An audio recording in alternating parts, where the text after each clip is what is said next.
Hello friends, welcome back to Food Vlog. ഇന്ന് ഞാൻ വന്നിട്ടുള്ളത് ഒരു റെസിപ്പിയുമായിട്ടല്ല, പകരം ഒരു ടിപ്സുമായിട്ടാണ്. അപ്പോൾ ഇന്നത്തെ വീഡിയോയിൽ നമുക്ക് ഈസി ആയിട്ട് കോൺ കേർണൽസ് എങ്ങനെയാണ് റിമൂവ് ചെയ്യുന്നതെന്ന് നോക്കാം. അപ്പോൾ നമുക്ക് പെട്ടെന്ന് തന്നെ വീഡിയോയിലോട്ട് കിടക്കാം. അപ്പോൾ ഒരു സ്പൂണ് കൊണ്ട് നമുക്ക് ആദ്യത്തെ ലൈൻ ഒന്ന് റിമൂവ് ചെയ്തെടുക്കാം.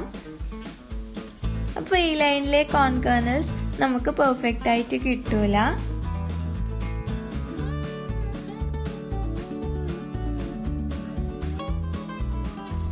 അപ്പോൾ ആദ്യത്തെ ലൈന് ഇതുപോലെ ഒന്ന് റിമൂവ് ചെയ്ത് കൊടുത്തു കഴിഞ്ഞാൽ നെക്സ്റ്റ് നമ്മുടെ ഫിംഗർ കൊണ്ട് ഒന്ന് പുll ചെയ്ത് കൊടുത്താൽ മതി. നല്ല ഈസി ആയിട്ട് നമ്മുടെ കോൺ കേർണൽസ് നമുക്ക് കിട്ടും. നല്ല പെർഫെക്റ്റ് ആയിട്ടും ക്ലീൻ ആയിട്ടും നമുക്ക് കോൺ കേർണൽസ് റിമൂവ് ചെയ്തെടുക്കാവുന്നതാണ്.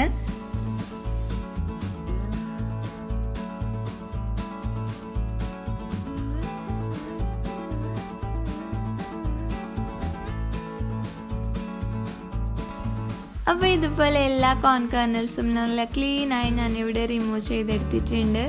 ഒരു ഈസി ആൻഡ് സിമ്പിൾ ടിപ്പാണ്. നിങ്ങൾക്ക് എല്ലാവർക്കും ഈ വീഡിയോ ഇഷ്ടപ്പെട്ടെന്ന് വിചാരിക്കുന്നു. ഇഷ്ടപ്പെട്ടെങ്കിൽ ലൈക്ക് ചെയ്യുക, ഷെയർ ചെയ്യുക, കമൻറ്റ് ചെയ്യുക, ഒപ്പം തന്നെ സബ്സ്ക്രൈബ് ചെയ്യുക. തൊട്ടടുത്തുള്ള ബെൽ ഐക്കണും കൂടി ഒന്ന് ക്ലിക്ക് ചെയ്യുക. അപ്പോൾ അടുത്ത വീഡിയോയിൽ കാണുന്നവരെ ബൈ ബൈ.